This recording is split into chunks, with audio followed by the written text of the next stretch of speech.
welcome to the new episode of RisknFlow. I'm super excited about today's episode because my guest is another inspiring entrepreneur, investor, I would like to say free thinker. He's also a founder of recently launched a company Co-Created. Welcome to the studio, Oliver Yonchev. Oh, it's a pleasure to be here. I'm going to steal the rethinker. I like that phrase. Yeah, sure, go ahead. Because I read a little bit about you and I see that you want to think differently and innovate things and turn things around. So that's what I always love to find from people, that they want to do something differently, and that's really inspiring. But before we go more deeper to your entrepreneurial story, we want to know actually that who is Oliver and where do you come from? Who is Oliver? Where do I come from? So, I grew up in the UK. I'm the son of my father came from Bulgaria. My mother was a choreographer and a dancer. Had an amazing, yes, and I know you're a choreographer. You're a dancer too. So I'm sure we could talk for days. It was every young boy's dream growing up around choreographers and dancers coming through the house and all of that stuff. So yeah, I had a really blessed upbringing. And then through my career, I started actually as a musician. I was a drummer when I Right. started my career. I went on to work in media for Europe's largest media owner in commercial development. I Mm-hmm. then ran a social media business as a startup and saw that through its global expansion. That business took me to the US. I lived in New York for a few years, learned so much through that process. Came back to the UK, set up a new business with my co-founder Steven Bartlett, and then more recently I exited that business and sold my stake in the company. And as of last week, I set up a new organization, a venture studio called Co-Creatd. And our whole mission is to really pay it forward and invest in the next generation of marketeers and creatives and technologists.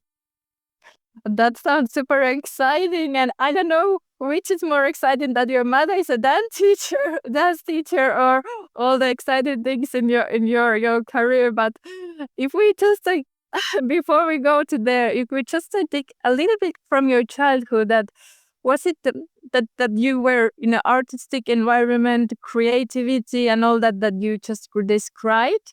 Did you consider that your childhood was like encouraged sort of by your parents and you were allowed to play and come and go as you wished? And how was it there in the UK back then?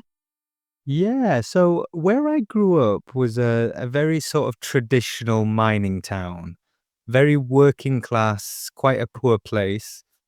So I would say it's a low aspiration, filled with wonderful people, but very low aspiration.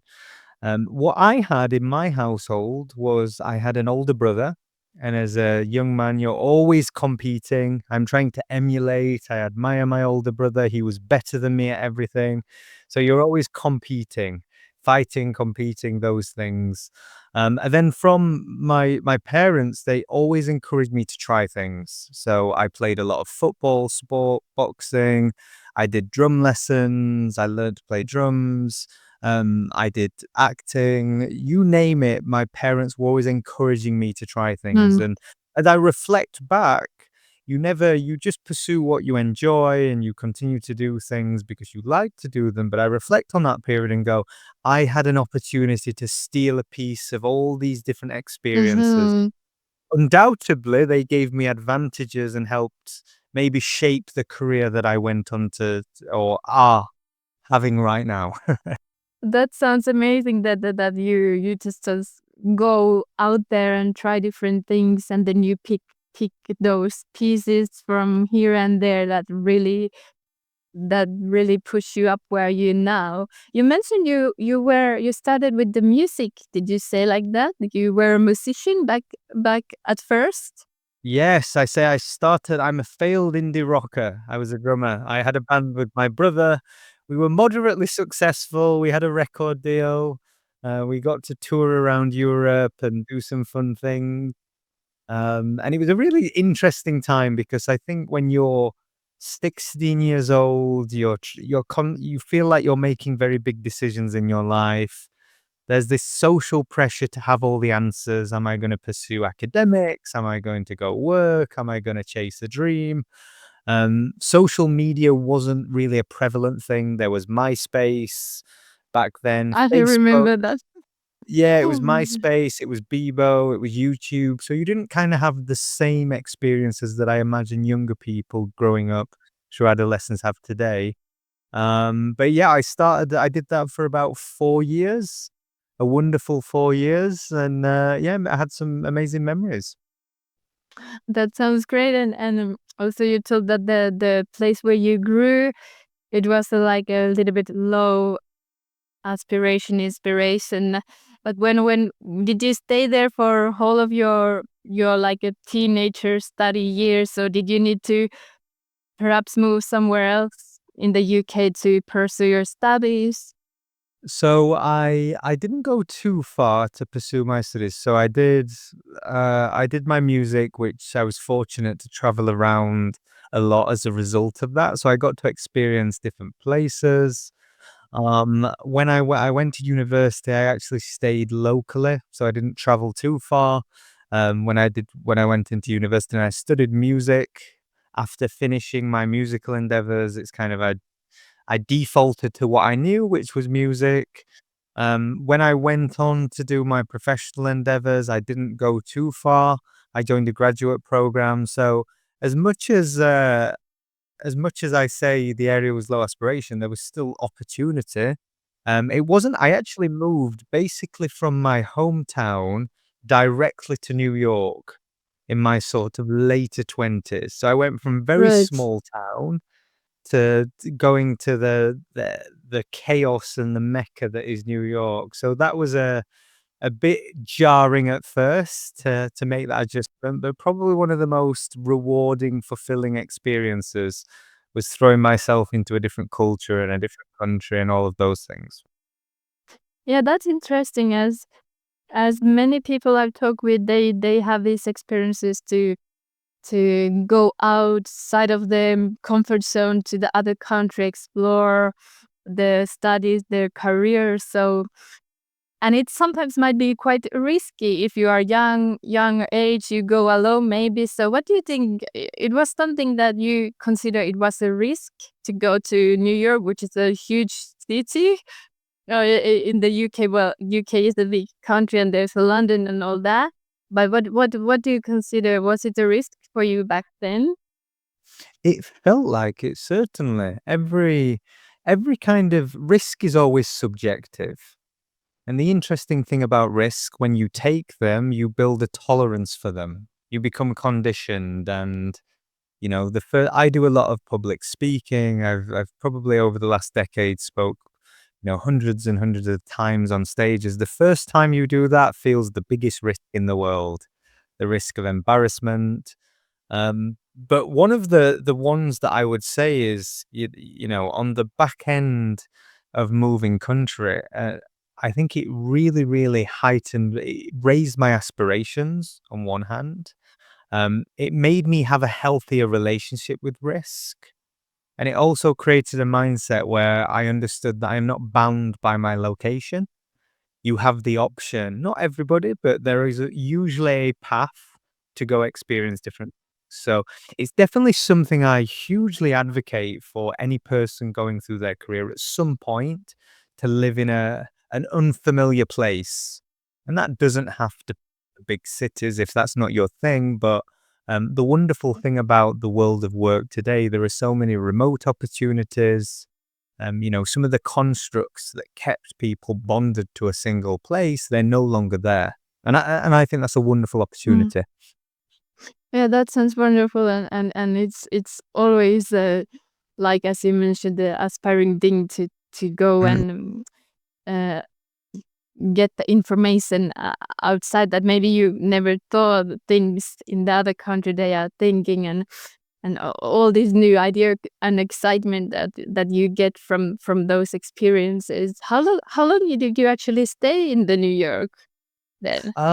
I think about 4.5 years, 4, nearly 5 years. Although it was an unusual time because, a year and a half of that was spent during COVID.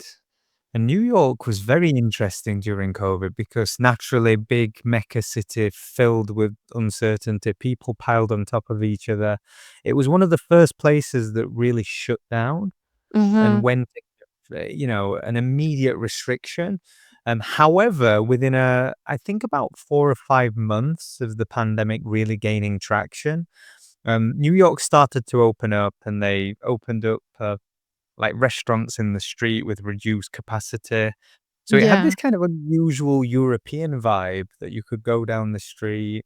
So yeah, I found it was a very bizarre time for everybody. It's the 2 years that everybody lost or whatever. But yeah, my experience in New York was definitely a phenomenal one, and yeah, I'm quite fortunate. I get to sort of dip into New York as an outsider, but it feels very familiar to me as well. Mhm.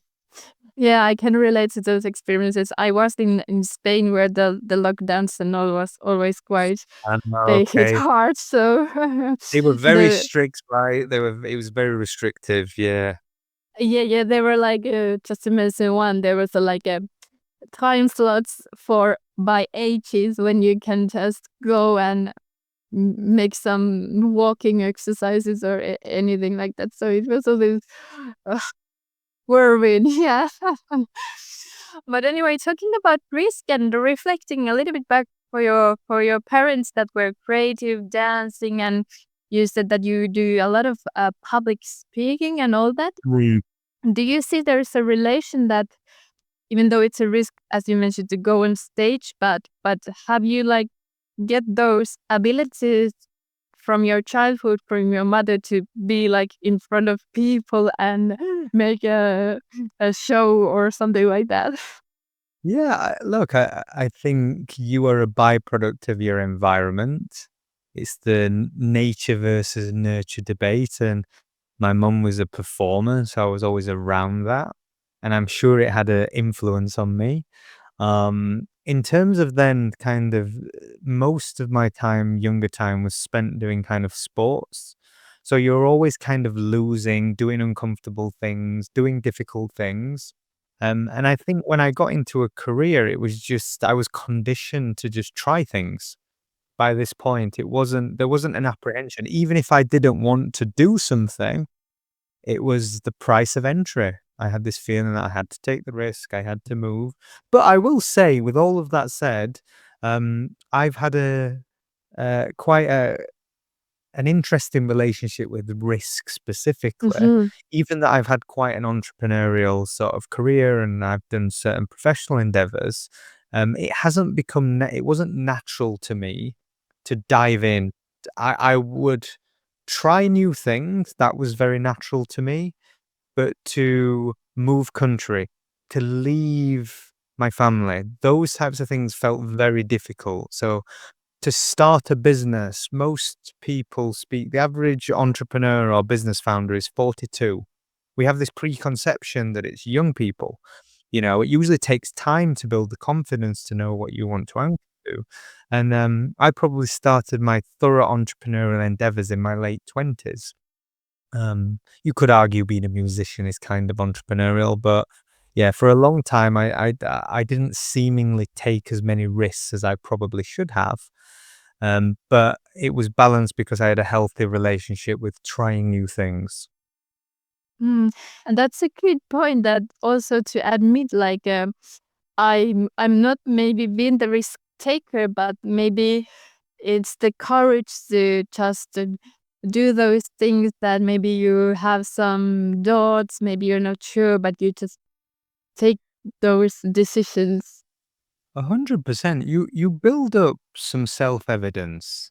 Human beings, we have this inclination to label. It's called labeling theory. This idea that if you say I'm rubbish at this one thing, you will grow up believing you're rubbish at this one thing. So for me, that idea that I would try new things. I think you condition yourself to get a healthier relationship with risk. Yeah, yeah, that's true. And the risk also, I don't know if for maybe somebody risk have like a negative connotation, but I would rather see it like it's a positive thing, and mostly Yeah. the outcome is positive, even though you might first think the negativity of the word. But I would like to bring it more like it's a positive, it's an opportunity, it's something that you can grow and learn about. It's Yeah. more like that. I think that reframing that you do is so important because you build up that body of evidence that risk can be a good thing. And risk is subjective. Why do you fear doing things? It's the fear of kind of losing. It's the fear of the unknown. These, I suppose, they're somewhat irrational fears. You know, if you think about it, Yeah. as we're very comfort-seeking beings, we like to. There's something called loss aversion, where the reward has to be 3 times greater than the current state. Meaning, you know, if you have to deem the upside of taking a risk 3 times more than what your current positioning is in order to take those risks, which has people in this constant state of risk avoidance and being in the comfort zone and all of those things. But you know, it's very easy to sort of say you should go take risks, you should get out of your comfort zone. It's not easy to do, but it becomes easier over time. The more you do it, you become conditioned to do it, and then you're kind of liberated in new ways. It's a good point. It's a hard thing, and maybe most people just as you mentioned avoid it, and they want to stay where they are, they in the comfort zone. And for example, to put some example to people who stay in the on their work, maybe they are just unsatisfied and they just keep complaining without changing anything. So that's kind of example to the willingness to stay even though it's uncomfortable, but the more uncomfortable is to take that, to change something, to take that risk, you know? Yeah, my friend said to me once on that basis, he said he's a thoroughbred entrepreneur, has always pursued seemingly risky things throughout his entire life. And his viewpoint was, you know, Um, it's not brave what I do. It's just if me staying in a comfortable place where I'm unhappy, where I'm not being the person I want to be, where I'm not pursuing my aspirations, that to me is just insanity. So he'd, from a very young age, sort of reframed going, actually, the comfort zone, all these things, this state that, you know, most people adopt and condition themselves. He had a very healthy relationship from a young age. And as I said, through having experiences over time, you improve your relationship with what we call risk. Yeah, that's really, really motivational to realize those that at Mm, as a such young age also. mm. But going a little bit back to your New York years, what were you pursuing there? Your Did you start there your entrepreneurial journey? How was it? Any risk there? Tell us. Yeah, absolutely. So New York, it's a very exciting place. So I'd never had aspirations to live there. I'd visited on holidays maybe once before I actually moved there. And when you first enter the city, it feels very familiar because it's part of culture. Films, TV, music, it kind of feels familiar and it's big, it's loud, it's brash. And when I moved there, you're kind of fueled with this weird sense of you feel like you're at the center of the universe, which raises your aspirations, but you also feel very small and insignificant. And I remember moving there in the first couple of months, even that I threw myself into my work. I was building a social media marketing company at the time. I threw myself into my work, but I found it quite a lonely place. Even that you're Hmm. surrounded by people and you're busy and there's all this stuff, it took a few months to adjust. But then I got familiar. I found my people, I made my friendships, and I had a really healthy balance. And they were some of my best, probably professional growth years, because there's this interesting thing where when you enter a new market as competitive as the US and you start to gain some success, it acts as rocket fuel for your confidence. If you can take on New York and actually seemingly do well and win, you can take Mhm. on the world. And that's what we did. A lot of hard work, a lot of commitment, a great culture, amazing people, great friendship. And there was this sense of camaraderie. And the thing about the city is it's quite a transient place. So you have people from all different backgrounds, all different cultures, and it seems to you have this strange dynamic of extreme privilege. So to live in New York is very expensive. So you have people from family wealth and who's had some of the best academic experiences. And then you have this whole host of other people that are just ambition hustlers that go to the epicenter to kind of live out their dreams. So you've got these really privileged, sort of hardworking, ambitious people that have had great academic experiences. You then, alongside that, have just thoroughbred dreamers, like hardworking hustlers. And again, it creates this like really competitively advantageous environment for you to build a business or build a career. So for me, in many respects, it was a huge sort of period of my life where there was a lot of personal growth, a lot of business growth, and some hella fun experiences. Had a great Mm. time living in the city as well. Yeah, that sounds really inspiring. And also, you as being surrounded by people from all kind of Yes. backgrounds. I spent a few years ago. I spent time in Los Angeles, which also Nice. I went by myself to discover a little bit about the dance environment there and explore. So it's like a compared to Finland where I come from, it's like the whole new thing. You see, well, homeless people, high-end Yeah. people. You see all this. It's kind of it's inspiring, but also you see the other side, and maybe it gives you some kind of perspective and respect that that to be Humbling. grateful what you have. Yeah, yeah. It's humbling. They say that in the New York subway is you can have a billionaire sat next to a homeless person. It's one of the only places in the Mm, world where that is actually common. Not uncommon, not rare, that actually happens day-to-day basis, extreme wealth, extreme poverty. And to your point is you can make what you will of that. You can be inspired and humbled, and that's a beautiful tension to go, you know what, I can dream big, I can go after it, but also I'm extremely grateful because life can be difficult. So I think those environments really sort of test your constitution and how you view the world. yeah, sure. It really opens up different things and perspectives. Do you think what was like the most inspirational thing for you to start your entrepreneurial journey? Was it did you know it already, maybe from the young age it was your aim to become an entrepreneur, or how was the thought process of that? Not at all. I didn't even know entrepreneur was a path to pursue, being very honest. I'd kind of always pursued things I enjoyed doing and that I was pretty good at. So started in music.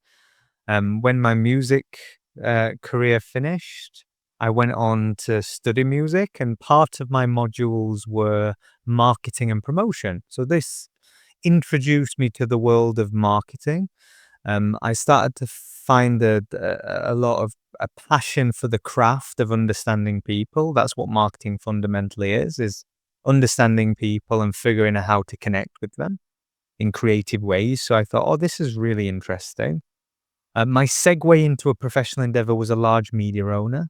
So again, what was helpful for me was to go into a very structured environment. There are advantages of being in a startup, but there are also huge advantages to joining a large organization that gives you a structured program, many mentors, a lot of support systems, a lot of training, a lot of development. And I did that for 4 years. Conceivably, I spent too long in that environment when I reflect back, but I was earning a great salary. I was having great experience. I had wonderful mentors, But during that period, in the last sort of 18 months, I'd started to buy domains online. So there was always part of me wanting to start something. And actually, the first business I started while working, like my side hustle, was selling. This is how exciting it gets, selling light bulbs. So, and I'll give you the backstory. I bought a domain Yeah. called Go Lights, and I just wanted to understand how to build a website that you could sell things on. I wanted to understand how you buy a product from, another country and import it in. And I just went on that journey of just trying to figure things out myself. And I made all the mistakes that you do. I remember ordering just like thousands of these sort of artisan light bulbs at a low cost, and then them getting stuck in customs. And I didn't realize you had to pay a customs charge on the import, and all my financial models were all over the place. And then from that point, I didn't really have a passion or enthusiasm for light bulbs. So I realized at that point that business is difficult. You should pick a path that is worthy of the difficulty. So for me at the time, it wasn't really, I was never going to build a light bulb empire. However, at the time, social media was an increasing part of our lives. And who ended up becoming my business partner, I saw him do a TED talk about how he built $1 million business knowing nothing about business. So I reached out to him and said, "Hey, really inspired by your story." He asked me to go meet him and his team. They were this kind of enigma of entrepreneurship. And at the time, it felt like a big risk. I had a corporate job where I was really well trained. I was embedded in that organization. I seemingly earned a hell of a lot of money for my age. I was earning you know, the money of a brain surgeon at, early 20s. And for me, I would have had to take a big pay cut to join a startup. But something compelled me to, knowing my heart really wasn't in corporate life. I knew I wanted to start something. So the next logical step for me was a startup. And I was inspired by the people and the atmosphere and the energy in the room. And I took what was my first, I would argue, my first big career risk, joined that startup. It was at the sort of very early stages of that company. Over the course of 5 years, that company, ended up employing hundreds of people. I ran the US entity. So my entrepreneurial journey wasn't something I was destined or compelled to do. It was part circumstantial. It was part my ambition to build something of my own. But it was a logical sequence of going from experience to the next experience to the next. And what I've looked back on, my life has been filled with chapters that all seem to last between, 3 to 5 years. Every 3 to 5 years, I seem to have this big shift. And then following that business, then I started my own company.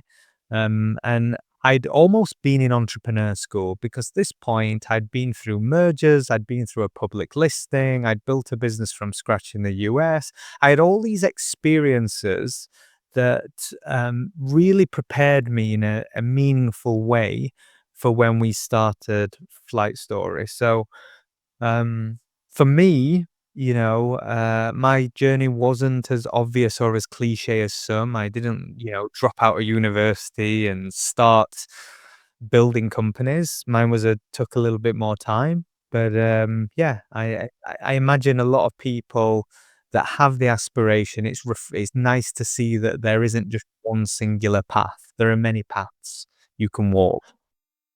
Yeah, that's really good point. And actually, I want to hear your thoughts on that.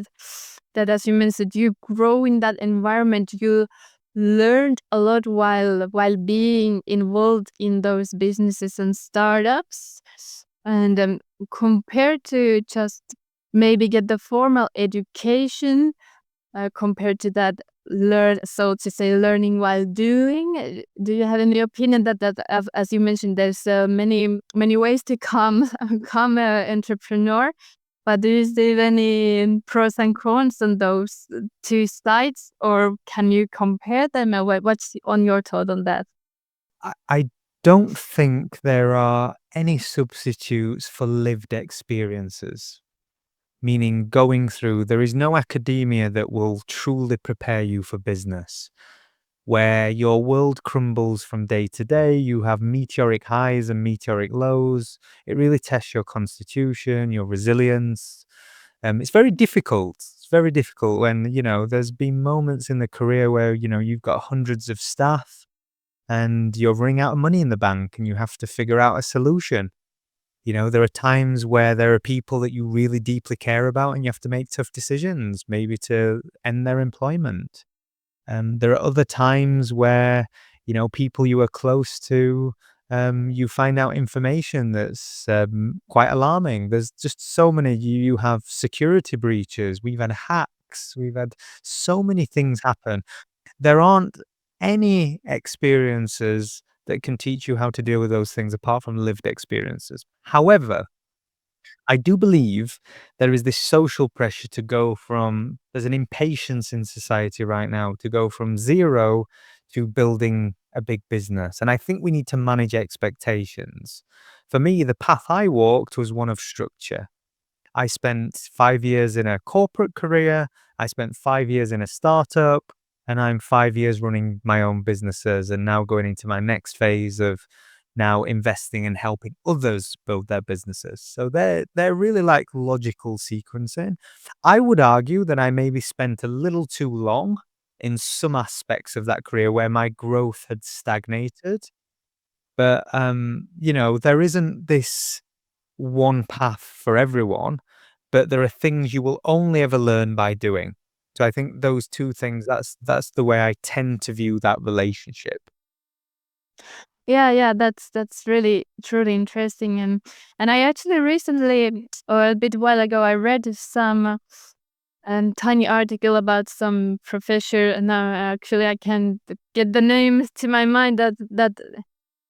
His opinion was that the education system, the universities, maybe they doesn't don't serve anymore as before, that they are like maybe vanishing totally in the future. Mm. What do you think is the future of education? Of course, it's quite tricky thing nowadays because all the technical advances, Mhm. and it's so fast. What do you have any opinion on that? So I think two things can be true. The traditional education system isn't as effective for the modern world.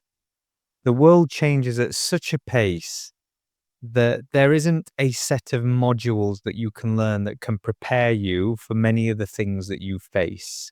Take my profession, marketing. You can have advantages learning some fundamentals of marketing, the 4Ps, treat it like any discipline. You need to understand some of the constructs and the foundational principles of marketing, which typically don't change. However, the tactics, the channels, the execution, all of those things are changing daily. So, yes, a academic sort of foundation can give you value and a lot of value, but it's less effective than it once was, where maybe things Mhm. were, uh, I suppose the playbook was rewritten, whereas today there's a new playbook being written.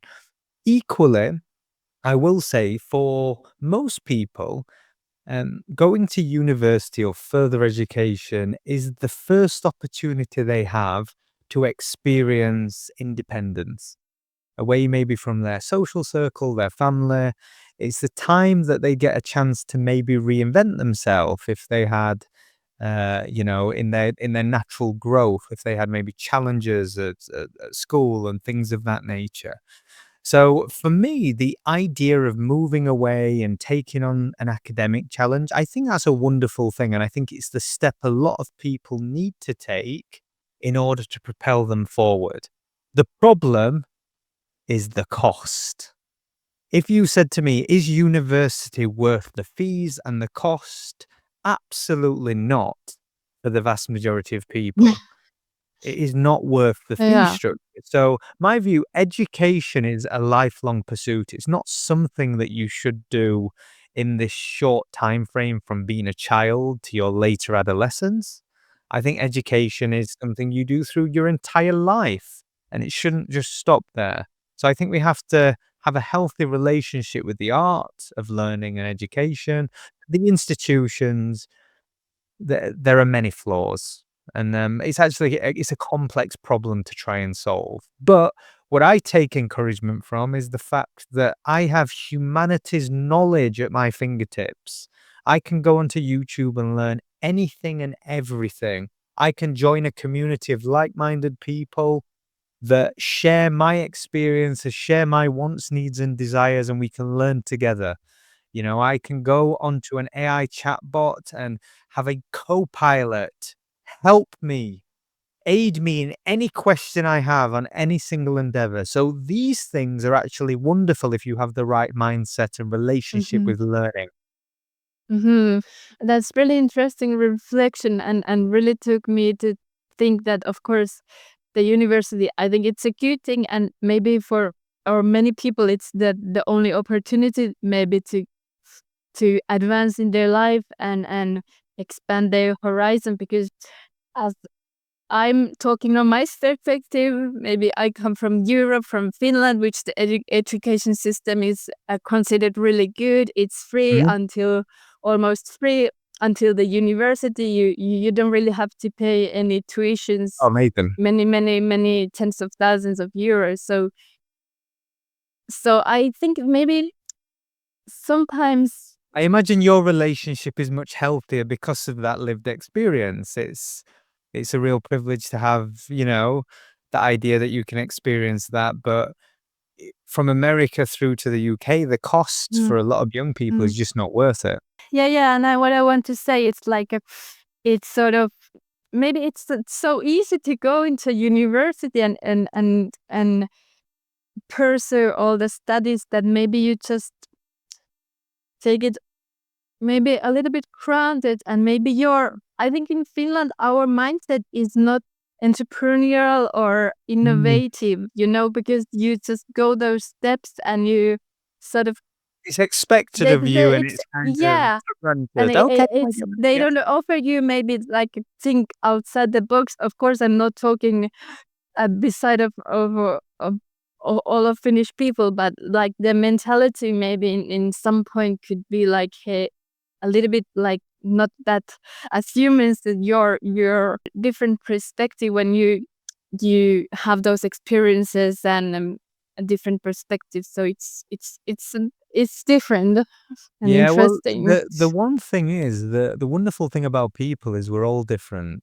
We're bonded by similar things, but we're all very different. And if everyone conforms and goes through the same system and does the same things, you maybe don't get the opportunity to express those differences that naturally you can. And that's where creativity is formed. That's where innovation is formed. It's formed in taking pre-existing ideas and combining them in new ways.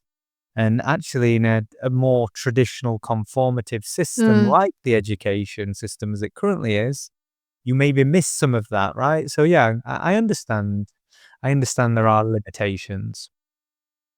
Yeah, and just to make a little reflection on my education, I've had my formal education in dance. I went to the university, and I knew from the first day that I don't want to stay um physically on that school where I was, because it was Finland is a long country, but if you go outside of the capital to the cities, there are small cities which not that much if you go back further north. So I was thinking like, okay, I'm here, but what I can do differently to pursue my studies, but being somewhere else. So my study path took. Then I went to the Spain. I lived there for 2 years. Also, I came back to Finland, and now I'm back to Spain. So I've also been like you, going to from UK to US and from US back to UK. So I think there's something I craved more for that No. that education, some different experiences. Maybe I knew that that place couldn't offer me if I stayed in that, so to say, little city in Finland. So Yeah. I wanted to something else. I understand that. I think a lot of people will empathize with that same perspective. And the minute that you leave and experience a different place, a different culture, Mhm. it really acts as fuel to do more of it, right? I'm sure you now have Mm. the bug to try, and it's lifted your aspirations, maybe in many ways.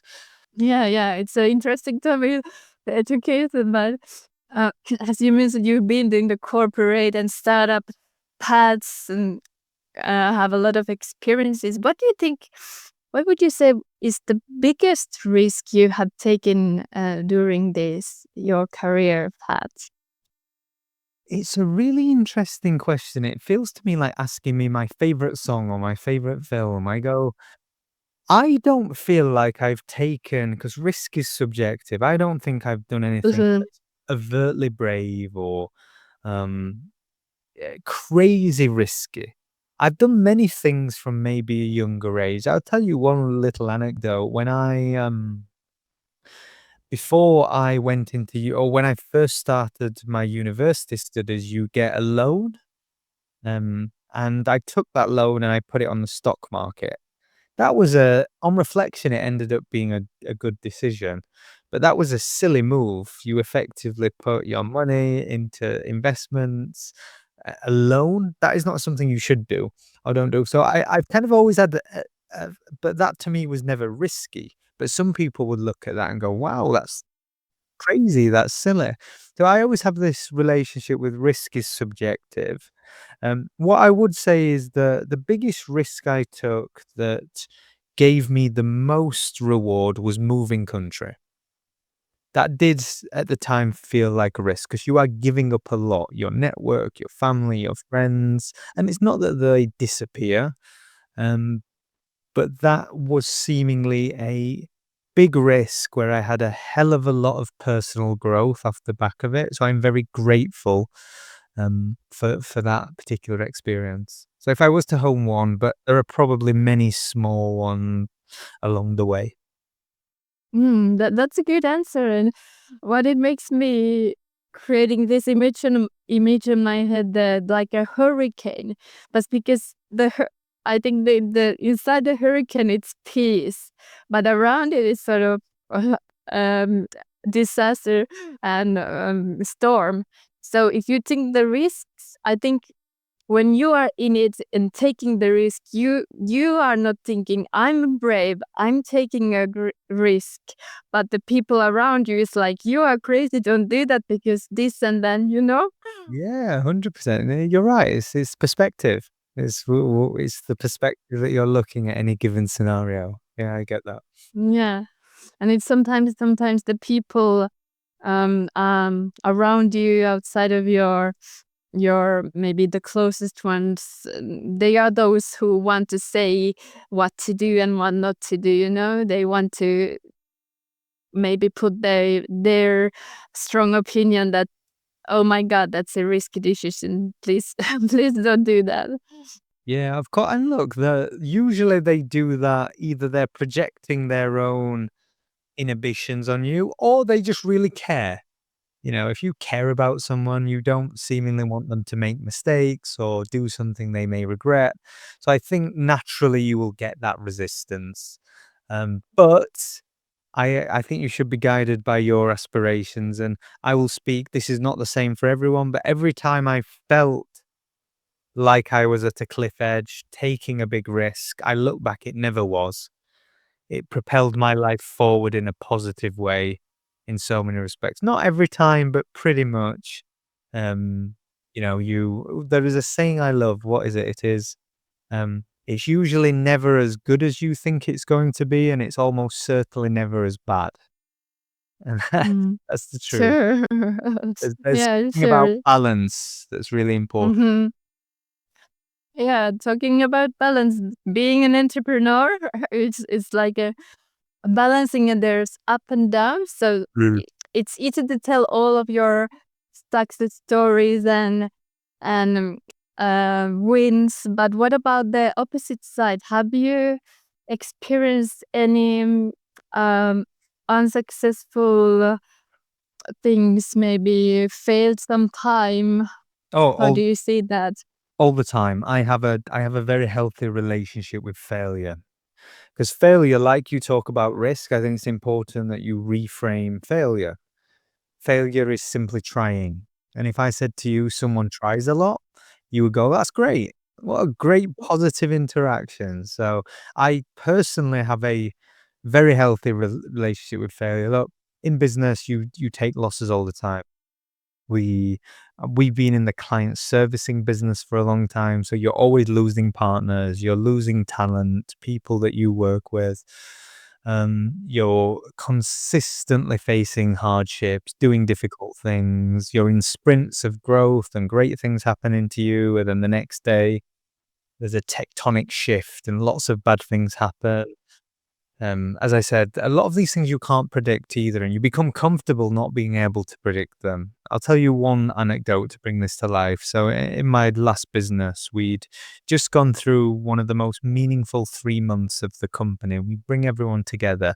We'd expanded the team from about 30 people to 100 in this 3 month period. Really grown out the team. We brought everyone together, the new teams. And then I gave kind of a company speech about the direction of travel and what our new ambitions were together. And my assistant came over to me at the end of that, and she went, "Oliver, I've got some bad news. Don't look at your phone." And I remember going, the minute someone says, "Don't look at your phone," there's bad news. What are you, you know? So I looked at my phone, and we were basically being hacked in real time. So bearing in mind, you have this amazing moment with your team and you're so proud of what you've collectively done and you've set out a new mission.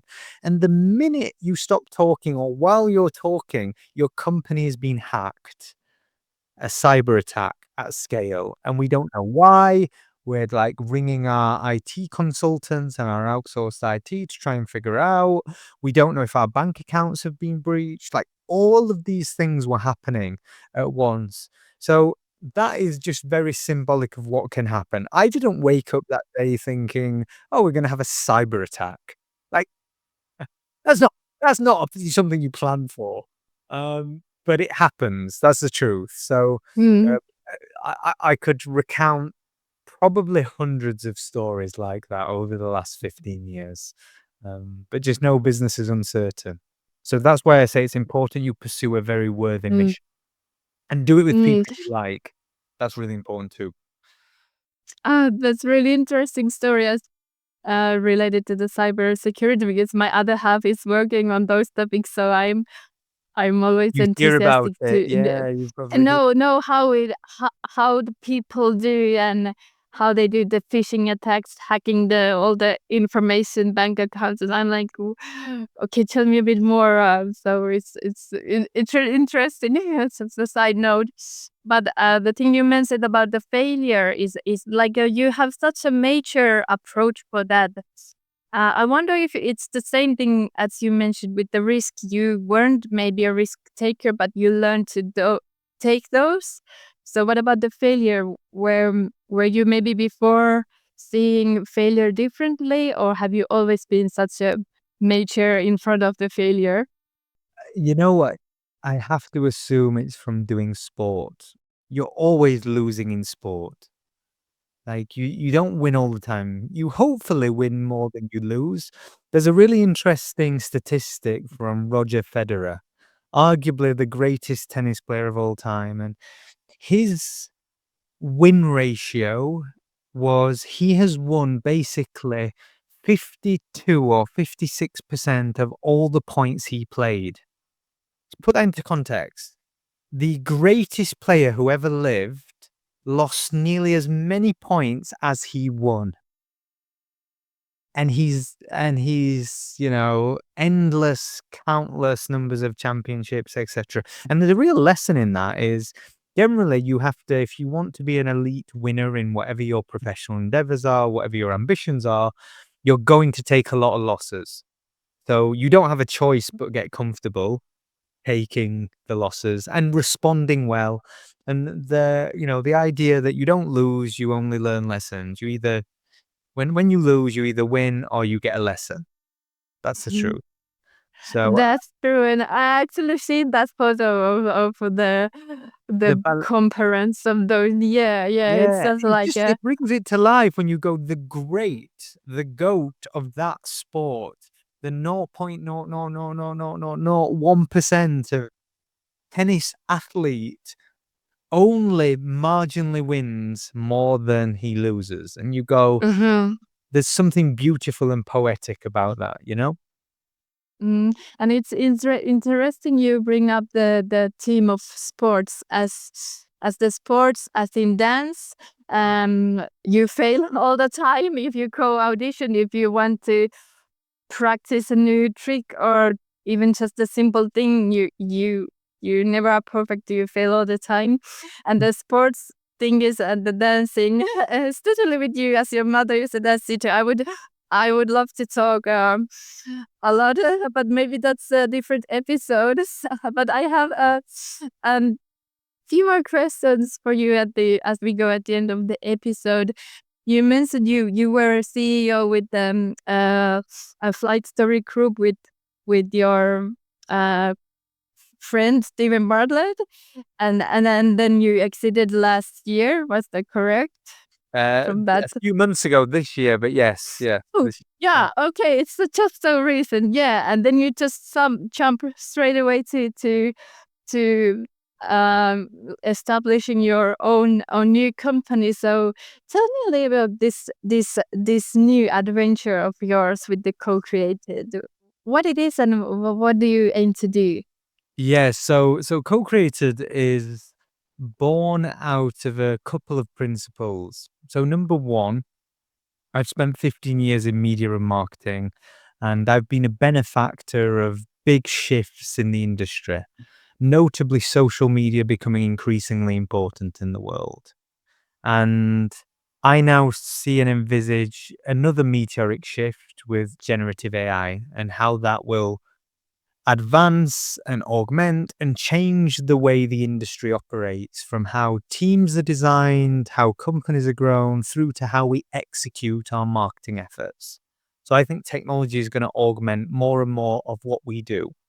And I always think that's a very interesting space for entrepreneurship and being in business, when there is a path that you haven't walked yet. The second principle is, as I've been part of teams and built companies from the ground up and seen them through those different phases of growth. So I have a good lens into the challenges you face at that 0 to 1 phase, the scaling phase, the corporate phase.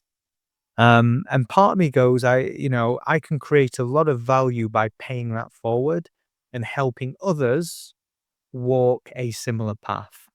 And the third factor is, despite the marketing and creative industry sitting across every single sector, there aren't the funding mechanisms and support structures that exists in other